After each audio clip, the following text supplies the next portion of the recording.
মারলে 30-40 পিছিয়ে এসে মেরে দিবে গাড়ি। একদা বনু ইসরাইলের জৈনিক রাষ্ট্রপতি মানে একজন সরকার প্রধান বা রাজা,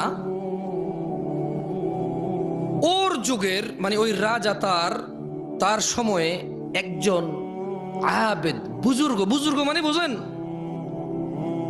নেককার মানুষ। কি মানুষ? নেককার মানুষ।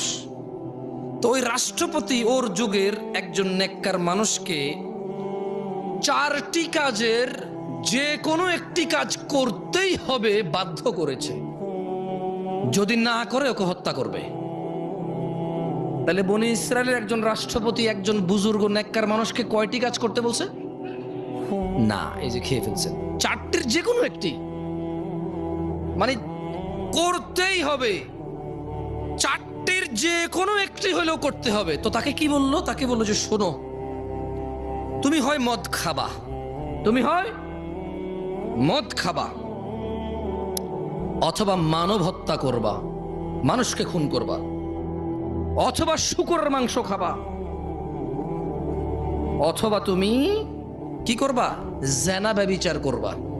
তাহলে লোকটা কি আমাদের মতো কেউ ছিল? কি ছিল? ফরহেজগার। মাশাআল্লাহ। তাহলে ঠিক আছে, এবার ওয়াজ শুনতেছেন আপনারা। মাশাআল্লাহ, তাবারাকাল্লাহ। শেখ আব্দুল্লাহ কিছুক্ষণ ছেড়ে দেবো, তোমাকে নিয়ে আসেন। তাহলে লোকটা ফরেজগার ছিল, ওকে কয়টা জিনিসের যে কোনো একটা করতে বাধ্য করেছে? 4টার। 1 নেশা, কি? 2 হত্যা, 3 ব্যভিচার, 4 শূকরের মাংস। এখন ওকে বলছে যে তুমি যে কোনো একটা হইলেও করতে হবে, নাহলে তোমাকে হত্যা করা হবে। তো ওই বুজুর্গ চিন্তা করলো শূকরের মাংস কিভাবে খাই, মানুষ কিভাবে হত্যা করি। না, এটা এখানে লেখা নাই। বুজুর্গ হয়তো 4টার মধ্যে বাধ্য ছিল।